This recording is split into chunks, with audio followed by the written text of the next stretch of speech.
42 personas atadas a árboles en medio de un bosque helado en Corea del Norte.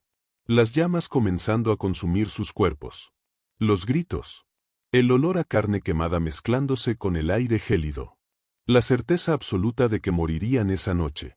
Pero lo que sucedió en los siguientes minutos sigue siendo investigado hasta hoy, porque desafía toda explicación lógica. Si alguna vez has sentido que estabas solo contra el mundo, que nadie podía salvarte, quédate hasta el final.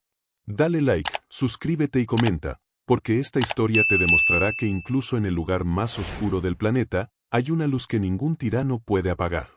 Esta historia comienza con un hombre llamado Kim Hee-no, un líder de iglesia clandestina de 51 años que vivía en Oerion, una ciudad del noreste de Corea del Norte, cerca de la frontera con China. Hee-no no era su verdadero nombre, por supuesto.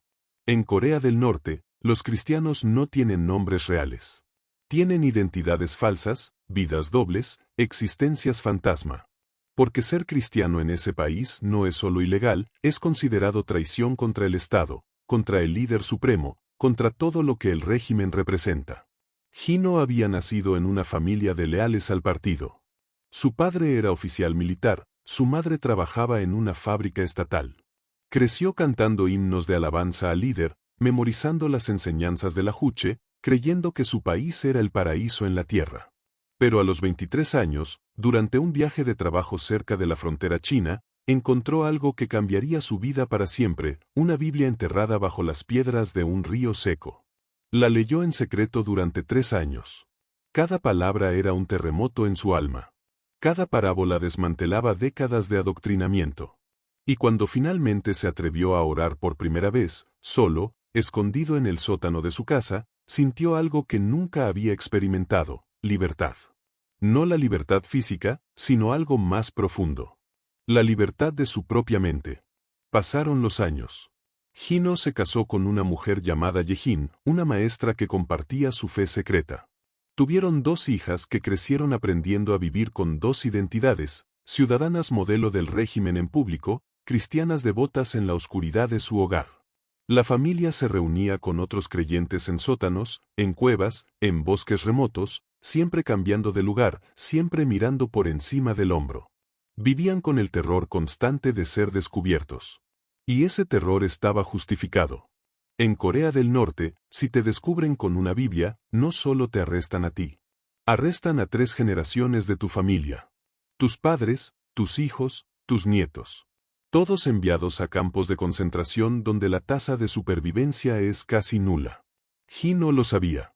Todos lo sabían. Pero seguían reuniéndose. Seguían orando. Seguían creyendo. La noche del 14 de febrero de 2019, Hee-no había organizado una reunión especial en un bosque a 15 kilómetros de la ciudad.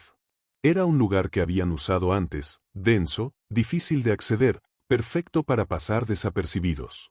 42 personas llegaron esa noche, caminando por separado, usando rutas diferentes, llegando en intervalos de 15 minutos. Había ancianos que apenas podían caminar en la nieve. Madres con bebés envueltos en mantas.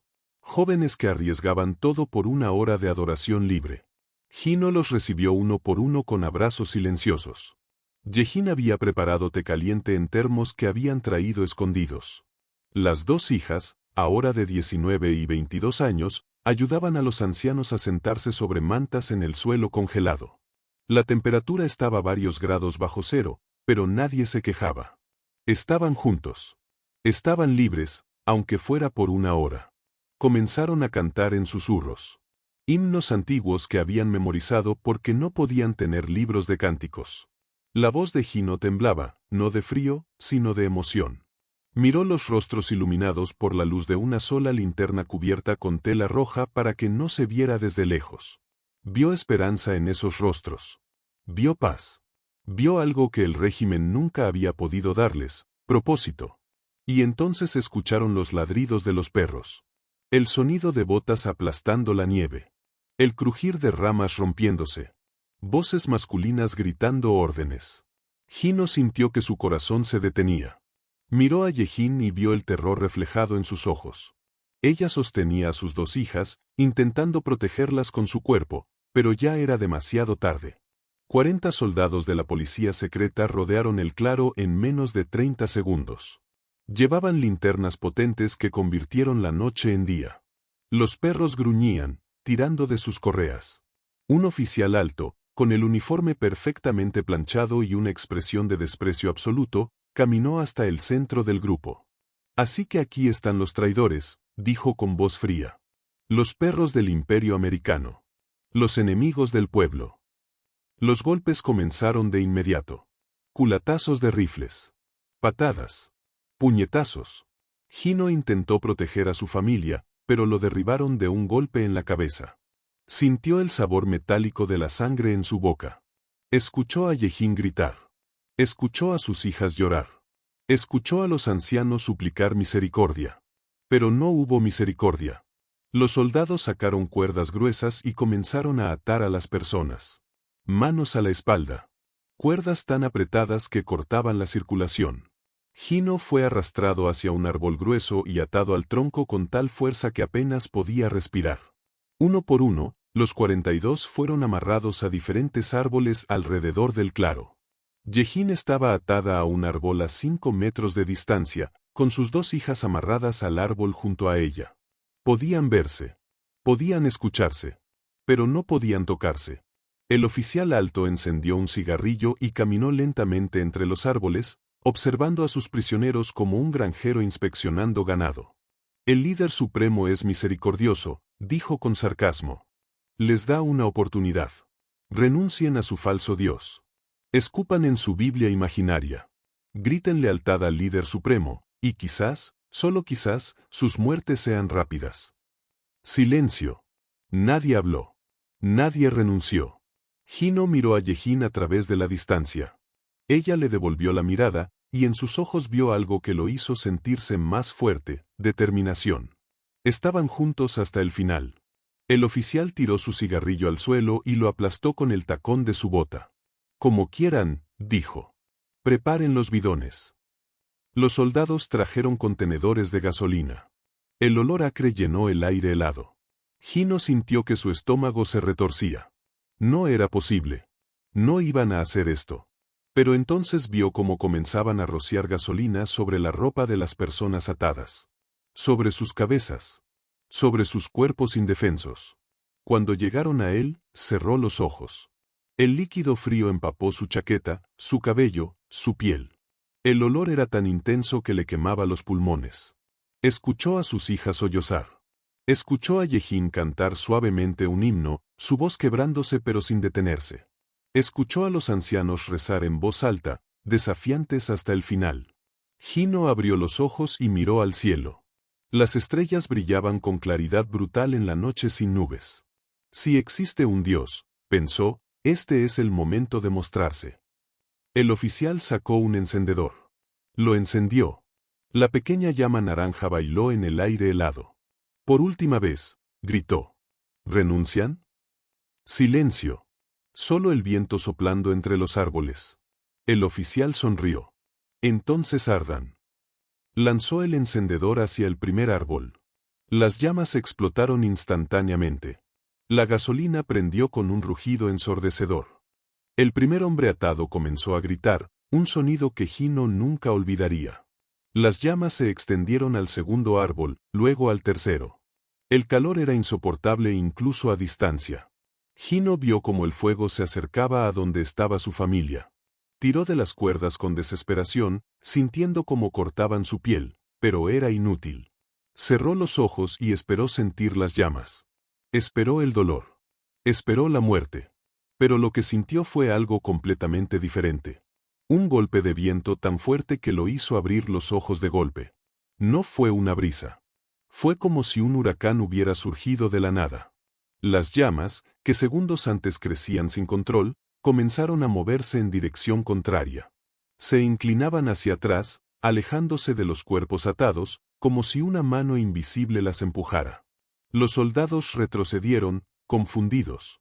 El oficial gritaba órdenes, pero su voz se perdía en el rugido del viento. Y entonces comenzó a nevar. Pero no era nieve normal. Eran copos del tamaño de puños, cayendo con tal densidad que en cuestión de segundos la visibilidad se redujo a menos de 1 metro. La temperatura, que ya estaba bajo cero, cayó drásticamente. Hino sintió que sus pulmones se llenaban de aire tan frío que dolía respirar. Las llamas comenzaron a apagarse. No gradualmente, sino de golpe, como si alguien hubiera arrojado toneladas de agua sobre ellas. El claro quedó sumido en oscuridad total. Los soldados encendían sus linternas, pero la nieve era tan densa que apenas podían ver sus propias manos. Gritos de confusión. Órdenes contradictorias. El sonido de botas corriendo en direcciones aleatorias. Y entonces Hino sintió que algo tocaba sus muñecas. No eran manos humanas. Era como si las cuerdas simplemente se aflojaran, se deshicieran, cayeran al suelo. Movió sus manos, incrédulo. Estaba libre. Miró a su alrededor en la oscuridad nevada y vio siluetas moviéndose. Otras personas liberándose. Escuchó la voz de Yehin llamándolo. Corrió hacia donde estaba su familia, tropezando en la nieve, y las encontró. También libres. Las abrazó con tanta fuerza que apenas podían respirar. ¡Corran!, gritó alguien. Todos corran. Y corrieron. Los 42, ahora libres, huyendo en diferentes direcciones a través del bosque. La nieve seguía cayendo con intensidad imposible. Los soldados intentaban seguirlos, pero no podían ver nada. Los perros ladraban confundidos, perdiendo el rastro en la nieve fresca que cubría todo en segundos. Hino corrió con su familia durante lo que parecieron horas. No sabía hacia dónde iba. Solo sabía que tenía que alejarse. Finalmente, cuando ya no podía dar un paso más, se derrumbaron en una pequeña cueva natural entre las rocas. Se abrazaron, temblando, sin palabras, solo lágrimas de alivio y shock. 3 días después, Hino y su familia cruzaron la frontera hacia China con la ayuda de una red clandestina de rescate. 29 de los 42 sobrevivientes lograron escapar de Corea del Norte en las semanas siguientes. 13 nunca fueron encontrados. Algunos creen que murieron en el bosque. Otros creen que fueron recapturados. Hino reza por ellos todas las noches. Hoy, Hino vive en Seúl, Corea del Sur. Trabaja con organizaciones que ayudan a refugiados norcoreanos. Su historia ha sido documentada por periodistas internacionales. Los meteorólogos confirmaron que esa noche ocurrió una tormenta de nieve anómala en esa región, algo extremadamente raro para esa época del año y con una intensidad nunca antes registrada.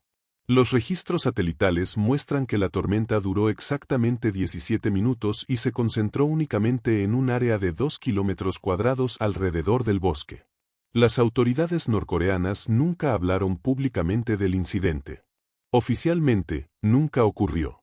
Pero los testimonios de los 29 sobrevivientes coinciden en cada detalle. El viento imposible. La nieve que cayó como una cortina protectora. Las cuerdas que se deshicieron sin ser cortadas. Las llamas que se apagaron de golpe. Hino no afirma tener todas las respuestas. Cuando le preguntan qué sucedió esa noche, simplemente dice, oré pidiendo un milagro. Y algo respondió. Llámalo como quieras. Yo sé lo que viví. Sé que debería estar muerto. Y sé que cada día desde entonces es un regalo que no merecía pero que recibí de todas formas. Yehin ahora trabaja como consejera para víctimas de trauma. Sus 2 hijas estudian en la universidad, algo que nunca hubieran podido hacer en Corea del Norte. La familia se reúne cada 14 de febrero, no para lamentar lo que pasó, sino para celebrar que siguen vivos. Invitan a otros sobrevivientes. Comparten comida. Ríen. Lloran. Recuerdan a los que no lo lograron. La historia de los 42 de Orión se ha convertido en un símbolo de esperanza para los cristianos perseguidos en todo el mundo. No porque sea una historia con un final perfecto, porque no todos sobrevivieron, sino porque demuestra que incluso en el lugar más oscuro, más controlado, más opresivo del planeta, hay algo que ningún dictador puede controlar. Al final, esta historia nos enseña que la fe verdadera no se mide en templos lujosos ni en sermones televisados. Se mide en las personas dispuestas a arriesgar todo por creer en algo más grande que ellos mismos. Se mide en madres que cantan himnos mientras las atan a árboles. En padres que se niegan a renunciar incluso con el fuego acercándose. En familias que eligen morir juntas antes que vivir separadas de lo que aman. ¿Alguna vez has tenido que defender algo en lo que creías cuando todos te decían que te rindieras? ¿Has sentido que estabas solo pero algo te sostenía? Cuéntalo en los comentarios. Dale like, comparte esta historia y suscríbete para más testimonios que desafían lo imposible y nos recuerdan que la esperanza nunca muere. Porque al final, incluso en Corea del Norte, incluso atado a un árbol con llamas acercándose, Dios puede intervenir y cambiar el final de tu historia.